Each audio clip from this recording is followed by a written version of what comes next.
Israeli ভূখণ্ড লক্ষ্য করে ছুটছে কয়েক দফায় অন্তত 200 মিসাইল ছড়ে তেহরান। হিজবুল্লাহ প্রধান হাসান নাসরাল্লাহর হত্যাকাণ্ডের জবাব দিতে ইসরায়েলি হামলার হুমকি দিয়েছিল ইরান। সেই প্রতিশোধ নিতেই এবার পাল্টা হামলা চালালো ইরান।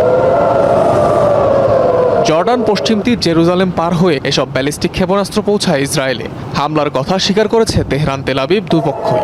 আন্তর্জাতিক বিভিন্ন গণমাধ্যম বলছে বেশ কিছু ক্ষেপণাস্ত্র বিস্ফোরিত হয়েছে ইসরায়েলের নানা স্থানে। তেহরানের হুঁশিয়ারি এখানেই শেষ নয়, আরও হামলা করা হবে ইসরায়েলি ভূখণ্ড জুড়ে। এদিকে ইরানের হামলার পরপরই আতঙ্ক ছড়িয়েছে পুরো ইসরায়েল জুড়ে। নিরাপদ আশ্রয়ের খোঁজে দেশটির নাগরিকরা। দেশ জুড়ে জারি করা হয়েছে সতর্কতা। আকাশসীমা বন্ধ ঘোষণা করেছে জর্ডান সহ বেশ কয়েকটি দেশ। স্থগিত করা হয়েছে ইসরায়েল থেকে সব ফ্লাইট। প্রিয় নাগরিকবৃন্দ, কিছুক্ষণ আগে ইরান থেকে ইসরায়েলের ভূখণ্ডে ক্ষেপণাস্ত্র নিক্ষেপ করা হয়েছে। আপনাদের সতর্ক থাকতে বলা হয়েছে এবং